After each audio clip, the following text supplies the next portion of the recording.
Assalamualaikum warahmatullahi wabarakatuh. Selamat malam, Bapak atau Ibu dan teman-teman yang saya hormati. Pada kesempatan kali ini, saya akan mempresentasikan materi mengenai sistem produksi, manajemen persediaan, dan supply chain management. Ketiga materi ini merupakan bagian penting dalam manajemen operasional karena saling berkaitan dan tidak dapat dipisahkan. Dalam sebuah perusahaan, produk tidak langsung sampai ke tangan konsumen. Ada serangkaian proses yang harus dilalui, mulai dari memperoleh bahan baku, mengolahnya menjadi produk, menyimpan persediaan, hingga mendistribusikannya kepada pelanggan. Nah, seluruh proses ini akan kita bahas secara bertahap pada presentasi saya kali ini.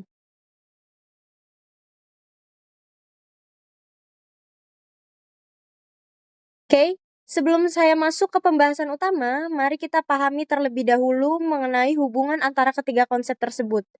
Yang pertama adalah sistem produksi, yaitu proses mengubah berbagai sumber daya atau input menjadi barang maupun jasa yang memiliki nilai tambah. Kemudian ada juga manajemen persediaan yang bertugas memastikan bahan baku maupun produk selalu tersedia dalam jumlah yang tepat. Tujuannya agar proses produksi tidak terganggu, tetapi perusahaan juga tidak mengalami kelebihan stok.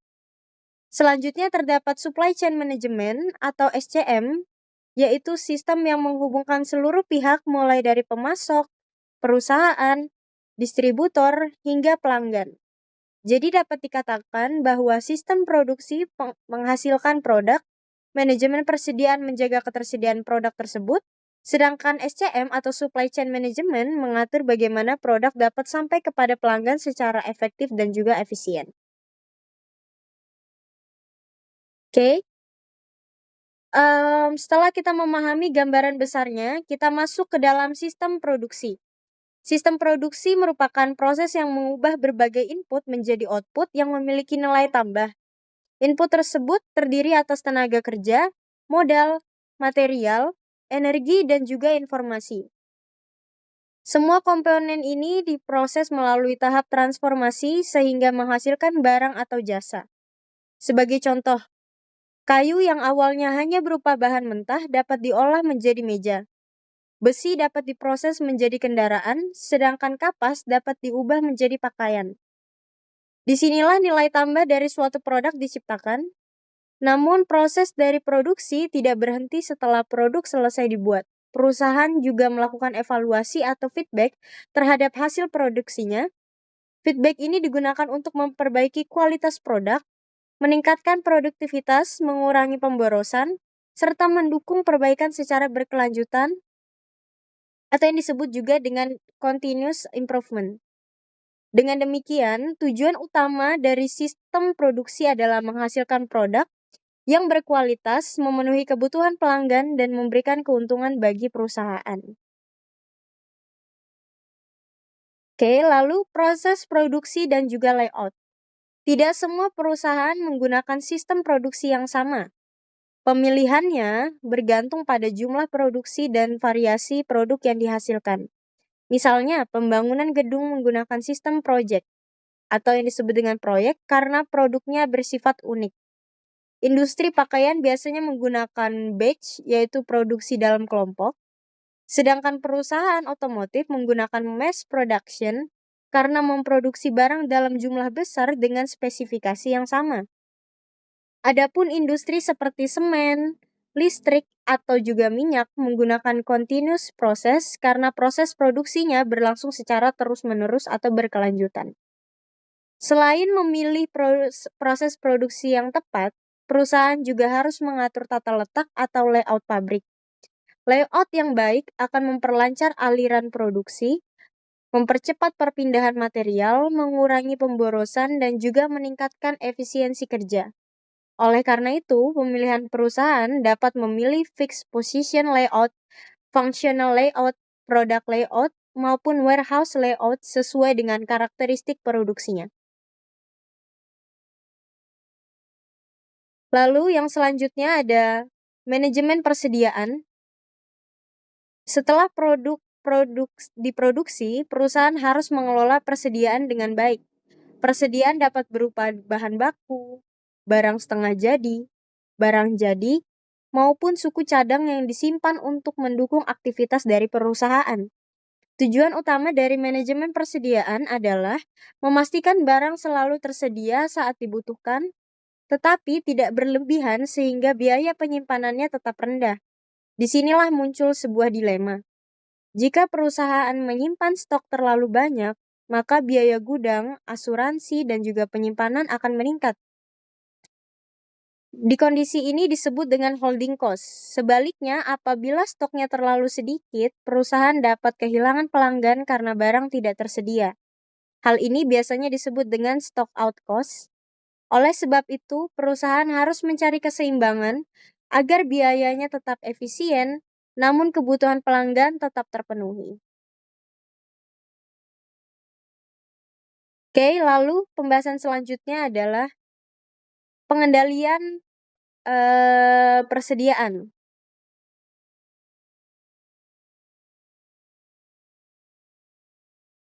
Untuk mencapai keseimbangan tersebut, perusahaan menggunakan beberapa metode pengendalian persediaan. Yang pertama adalah Economic Order Quantity, yaitu metode untuk menentukan jumlah pembelian yang paling ekonomis sehingga biaya penyimpanan dan biaya pemesanan menjadi minimum. Kemudian ada juga ROP atau Reorder Point, yaitu penentuan kapan perusahaan harus melakukan pemesanan kembali sebelum stoknya habis. Selain itu terdapat safety stock, yaitu persediaan cadangan yang digunakan ketika terjadi lonjakan permintaan atau keterlambatan pengiriman dari pemasok. Perusahaan juga menggunakan analisis ABC untuk mengelompokkan persediaan berdasarkan nilai ekonominya sehingga barang yang bernilai dapat diawasi dengan lebih ketat.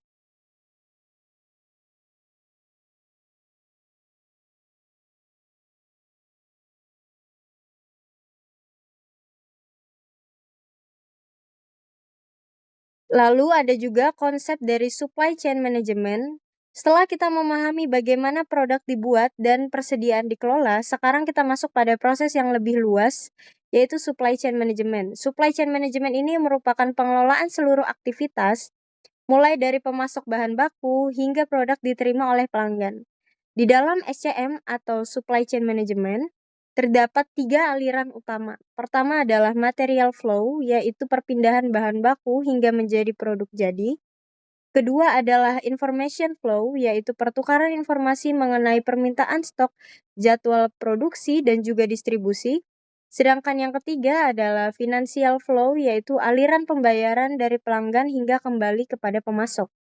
SCM atau Supply Chain Management juga terdiri dari 3 bagian utama, yaitu upstream yang mencakup pemasok, internal yaitu proses produksi di perusahaan, dan downstream yang meliputi distributor, retailer, hingga pelanggan. Ketiga bagian tersebut harus saling terintegrasi agar proses bisnis berjalan dengan lancar.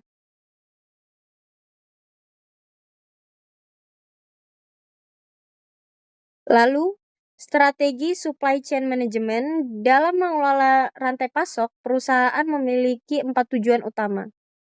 Yang pertama adalah menekan biaya agar operasionalnya lebih efisien.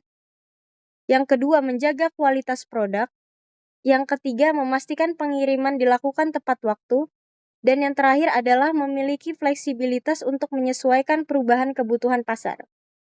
Untuk mencapai tujuan tersebut, digunakan model S-Score yang terdiri dari 5 proses, yaitu plan, source, make, deliver, dan return.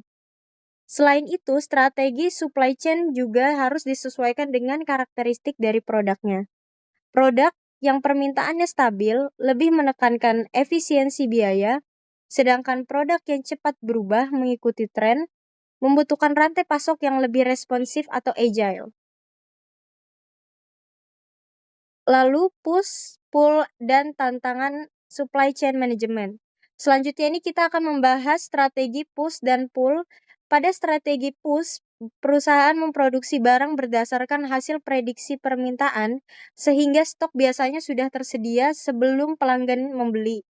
Sebaliknya, strategi pull atau kebalikan dari strategi push atau yang disebut dengan just in time memproduksi barang setelah ada permintaan nyata dari pelanggan. Dengan cara ini, jumlah persediaan menjadi lebih sedikit dan pemborosan dapat dikurangi. Batas antara kedua strategi tersebut disebut dengan decoupling point. Dalam praktiknya, pengelolaan supply chain management juga menghadapi berbagai tantangan seperti kompleksitas rantai pasok, persaingan global, gangguan akibat pandemi atau bencana, hingga kurangnya koordinasi antara perusahaan. Oleh karena itu, komunikasi dan kerjasama eh, antar antar tim menjadi faktor yang sangat penting. Lalu selanjutnya, bullwhip effect dan transformasi digital. Salah satu masalah yang terjadi dalam supply chain adalah bullwhip effect. Fenomena ini terjadi ketika perubahan kecil pada permintaan pelanggan menyebabkan perubahan yang jauh lebih besar pada jumlah pesanan di tingkat pemasok. Biasanya hal ini disebabkan oleh kesalahan peramalan pemesanan yang berlebihan, serta permintaan pelanggan yang menyebabkan perubahan yang jauh lebih besar pada jumlah pesanan di tingkat pemasok. Untuk mengatasi masalah tersebut, perusahaan mulai memanfaatkan teknologi digital seperti ERP, Internet of Things, Electronic Procurement, dan CPFR. Teknologi ini membantu perusahaan berbagi informasi secara real-time sehingga koordinasi menjadi lebih baik dan keputusan dapat diambil dengan lebih cepat. Lalu, green supply chain dan evolusi pengadaan. Perkembangan SCM atau supply chain management saat ini tidak hanya berfokus pada efisiensi biaya, tetapi juga pada keberlanjutan. Dahulu, perusahaan lebih menekankan harga termurah dalam memilih pemasok, namun sekarang pendekatan tersebut telah berubah menjadi kemitraan strategis yang mengutamakan kolaborasi dan juga hubungan berjangka panjang.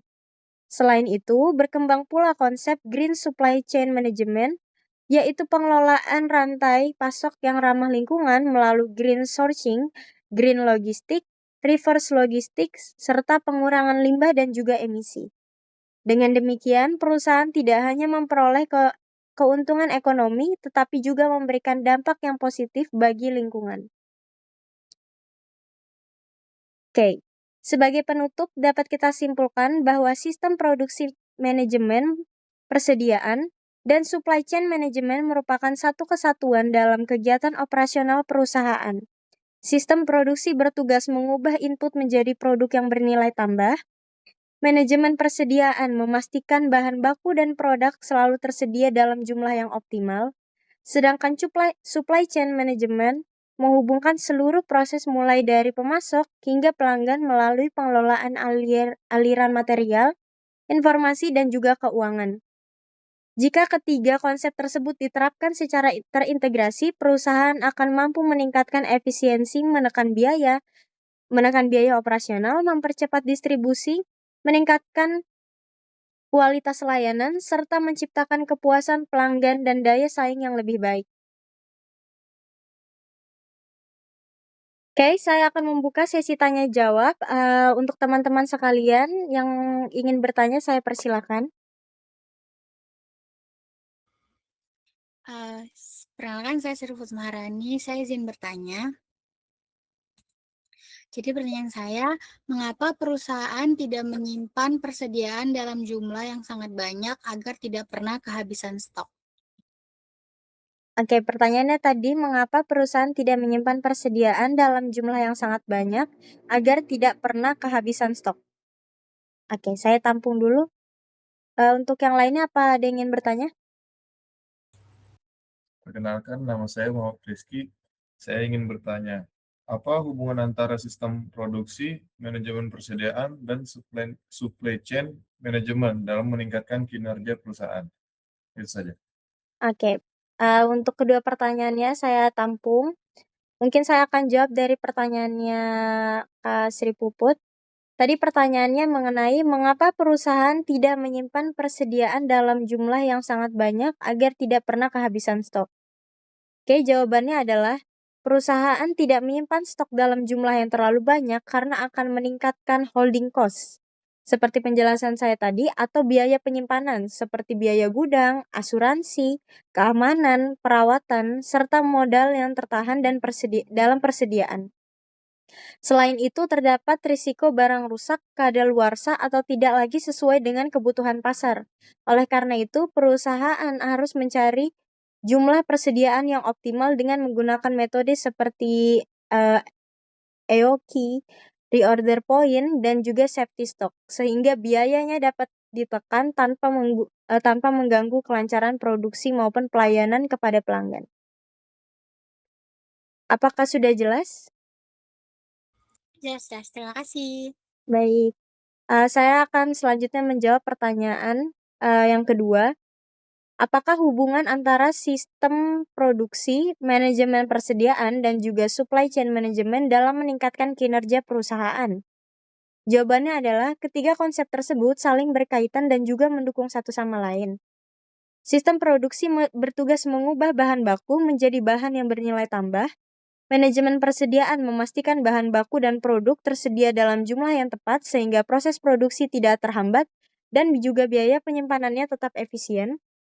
Sementara itu, supply chain management atau SCM mengkoordinasikan seluruh aliran barang, informasi, dan juga keuangan mulai dari pemasok hingga pelanggan. Jika ketiganya berjalan secara terintegrasi, perusahaan dapat meningkatkan efisiensi operasional, menurunkan biaya, mempercepat pengiriman, menjaga kualitas produk, serta meningkatkan kepuasan pelanggan dan daya saing perusahaan. Oke, apakah sudah jelas? Oke, terima kasih sudah jelas. Oke, terima kasih. Demikian presentasi yang dapat saya sampaikan. Terima kasih atas perhatian dari teman-teman semua. Kurang lebihnya mohon maaf. Wassalamualaikum warahmatullahi wabarakatuh.